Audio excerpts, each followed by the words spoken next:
When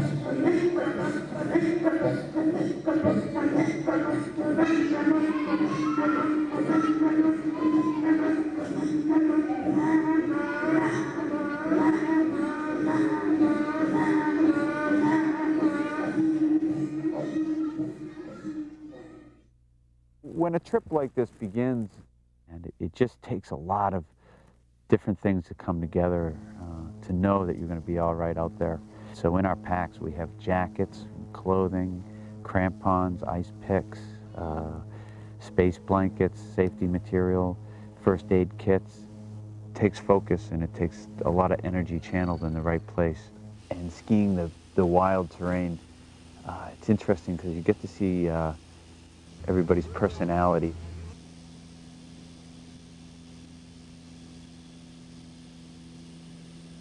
You sit in the plane and you look down at the vast land and you try and envision yourself there. You think, okay, I'm going to be skiing on those mountains. One of my main motivations for coming up here to the Arctic was to once again learn a little bit more about the Inuit culture, to be a part of a community that is in constant change, moving from a nomadic tribe and getting integrated into the Western ways. It's important for people to understand there are still pockets of people on this earth fighting to hold on to their own ways.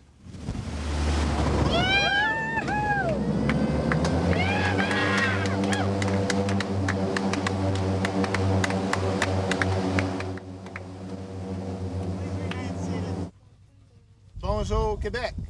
Welcome to the Torngats. On behalf of Tourism Quebec, in the middle of the Torngat Mountains. Welcome, guys.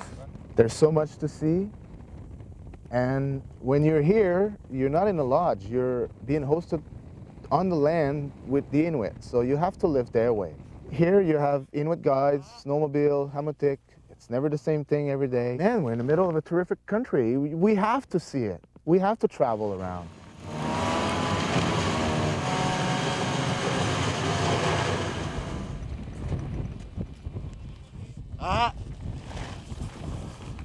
That camp, we had to go to something strong. When you get into 100-mile-per-hour wind, those structures will end up very well, you know.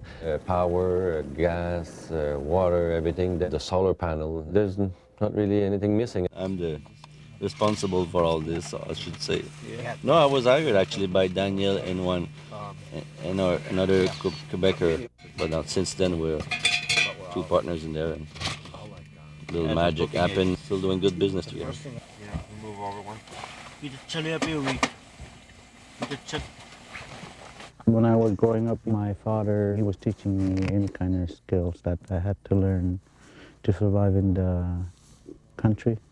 Like when there's a very strong wind blowing towards the sea, he told me to be more careful that it won't like drift away.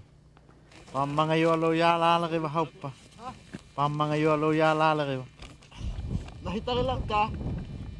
try to teach him what my father used to teach me when I was going with him. So I'm trying to do the same thing to him, and he's still learning, and he's good at it. From looking at your faces when you saw that cold water there, I think, you know, the first thing to investigate, and at the same time we'll have an idea of the snow or the ice condition underneath the snow actually, is to reach up to the bottom and maybe go for a little hike there in that couloir, and you know, and we'll, at the same time we'll get the skis out and give it a run at least there. See you tomorrow. Wake up 7.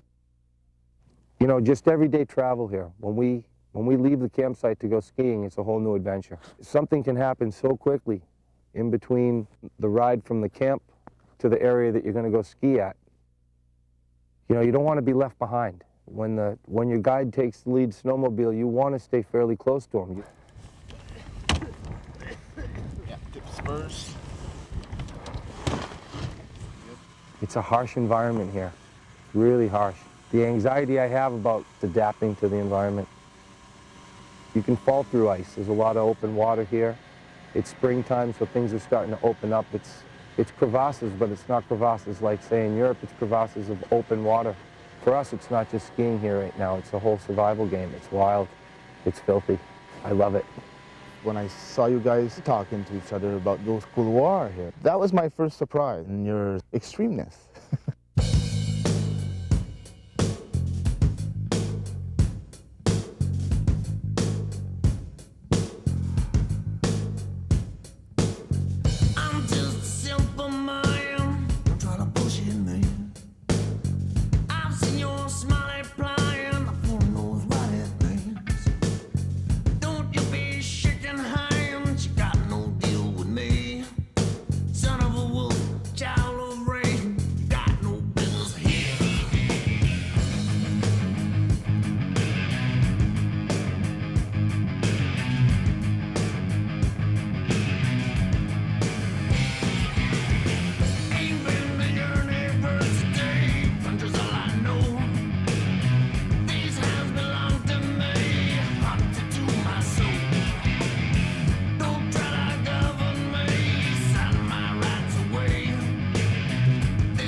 At skiing as many different places and as much different terrain, I should say, as I possibly can, just so that when we go someplace like this, if the snow stinks, you can still ski it. You know, you still take pride in being able to ski down something, even if the conditions aren't that good.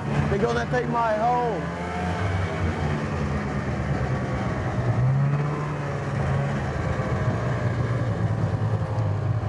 Don't be taking our fishing home. Okay, that's mine. My territory. He's already taken a, you know. That's the one you don't catch any fish from? He's already marked that territory. Dan's never caught a fish. I didn't believe him. I thought he was pulling my leg. Not too hard. Can kill some fish. Have to be patient. You know, you use the same technique in the Cape? Absolutely. It takes a long time to get the ice out of the salt water. This is the big rod. We're going to use the heavy test. We get the big test line. Oh yeah. Oh yeah. So Marcel, when you jig the lure like that, Yes. you can see you're seeing the fish. Oh, I'm seeing the fish that shore. What is fun? It's you can see them, Yeah, so you yeah. can choose a fish. So you can see a big one compared to the small one. The water's so clear. Oh yeah, it's so clear, Nat. That's beautiful. Wanna try? Fishing in the Arctic. Hey, wanna try? Sure. When there's no fish, okay, jig faster. Okay. Jig faster. They're gonna be excited by that. Really, your head have to be in the hole.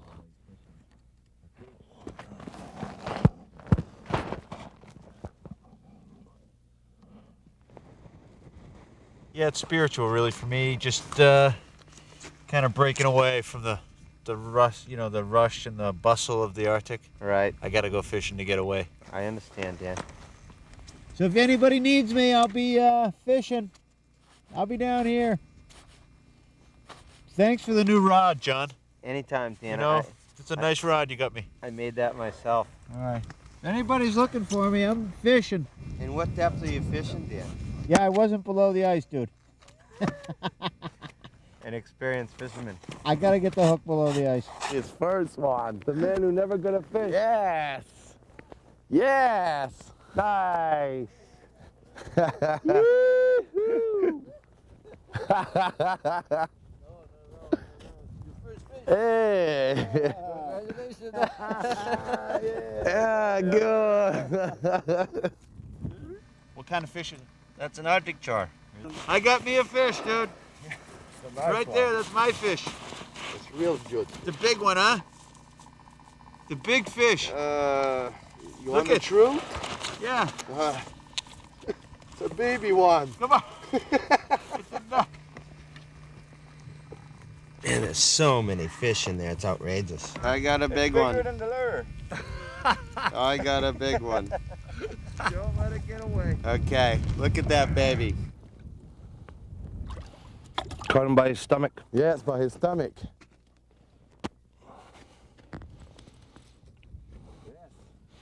Yeah, baby, I got it now. Arctic fish.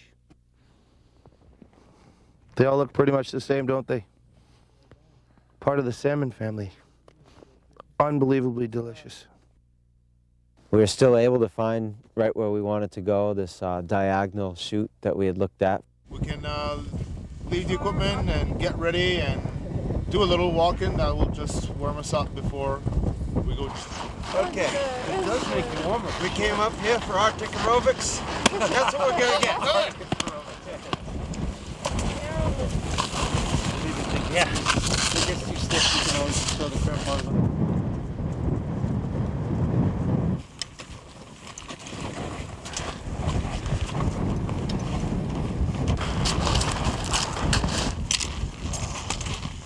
Really feel Mother Nature showing her Arctic side as the wind blew up over the ridge. As we crested the ridge, the wind just hit you right in the face. The teamwork out in the land, miles and miles and miles away from anywhere. We have to be prepared. It's even more than I could imagine.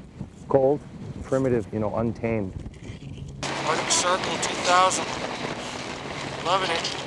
Here, 20 below zero, or whatever the hell it is with this wind chill. Ready to go, baby. I'm singing my song with no approval. Got it cranked up really proud. Gonna send my soul right up to heaven. And I don't care if it's not loud. I'll learn the mysteries of the shamer. For a price I call most sinners here. She showed me the secrets of the logo. And boy, it was real slick right in the middle, and then a big wind drift up on the left side. We were halfway down and we still didn't have a name. Yay! We're gonna name this Kuar One Ski Wonder because Pierre lost his ski and it went down wonderfully by itself. Conditions a little rough, a little more than most expected. But that's what you get for exploring the Arctic with the Egans.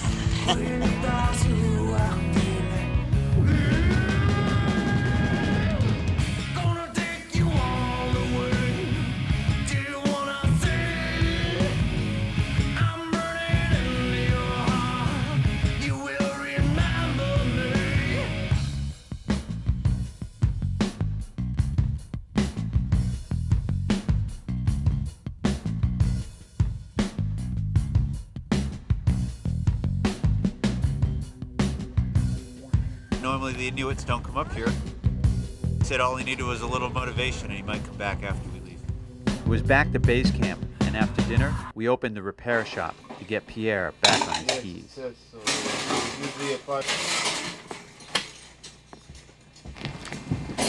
It's been a while you've done a binding on a kitchen counter, right? I think she'll be okay, Doctor.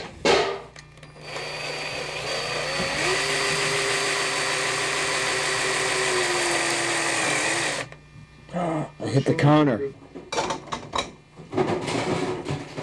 When's the last time you got a free pair of skis? 10 years ago. 10 years ago? This is like a 10-year anniversary. He's back. He's back with vengeance, folks. It's really a shame. Even after the new skis, he still wants a free heel. In the Great North, you guys only got half the information. The missing half is the heel stays on the ski.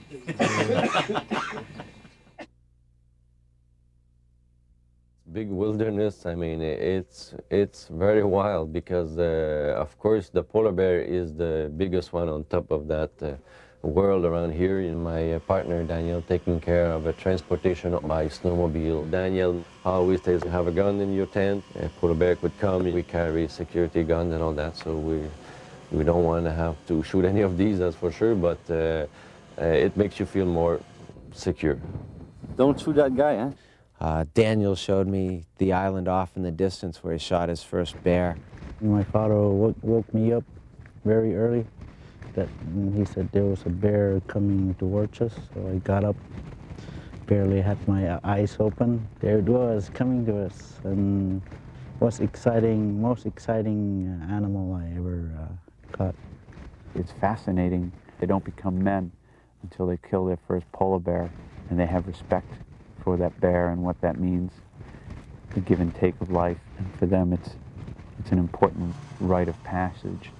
Every time the Inuits were taking the snowmobiles up a hill, and if they got stuck, they'd come down, and to them it was fun. You know, they loved the challenge of trying to get us where we wanted to go. Well, Tower Mountain's about 5 miles from here, and to make our trek a little easier, we've got the Inuits helping us out with all our gear, and we've got some big obstacles to get over and around before we can start our ascent up. And as you can see, we're having some troubles. The machines are fine, but the hammocks are heavy. They have our food, our stoves, and all of our ski gear, climbing gear, so it's going to prove to be an interesting morning. So now we got one sled on top with an Inuit, and Dino and John about to make their run. They're going to stay on the track a little ways past the stranded hammock and see if they can't make it all the way up. See what happens.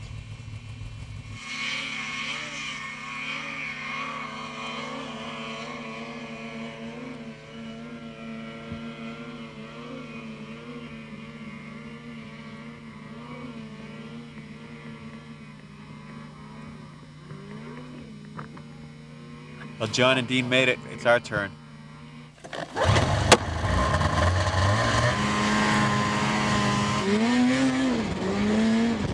We got to go to Tower Mountain.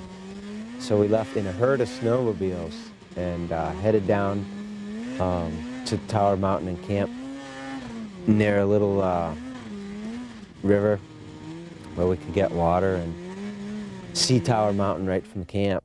And we dug in a traditional Inuit tent and slept in that. When we set up our campsite, and Daniel and John Jack built our igloo, and then they put the tent up, I think everybody, when we looked inside, was like, wait a minute, 5 of us are sleeping in there? How's that work?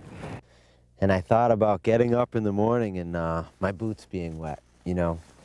So you get up in the morning and here's your boot. You dump the snow out and it really doesn't seem to bother you. And then 3 or 4 hours later, you've had a snowmobile ride, you've had breakfast, a couple cups of coffee, and you're starting to climb up a couloir. Intimacy. The last big couloir that we skied here, we became very intimate with it. We climbed it, we skied it. We got really intimate with the couloir.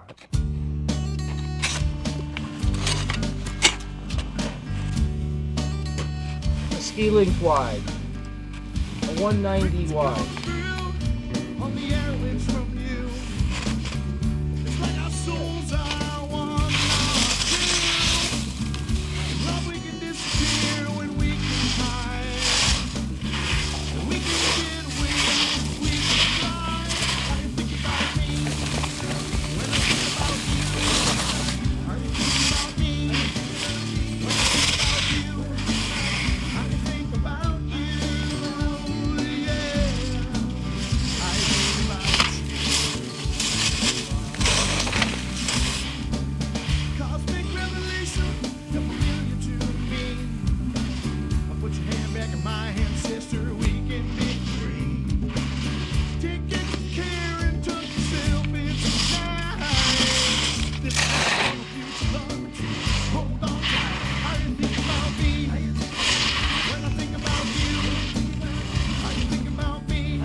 that's it for me, Dan Egan, and for the entire Wild World of Winter gang from Wachusett Mountain in this plush mountain suite. It's like a living room on the slopes. This place rocks. I'll see you all next time on the Wild World of Winter.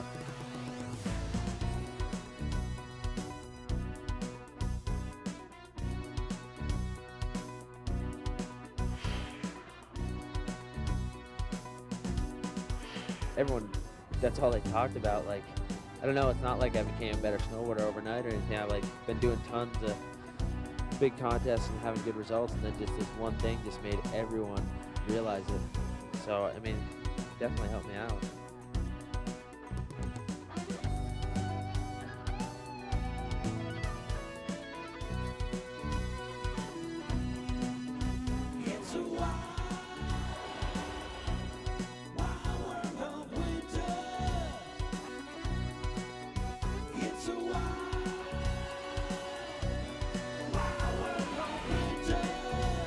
Dan Egan's Wild World of Winter, brought to you by Taco Bell, your New England ski headquarters.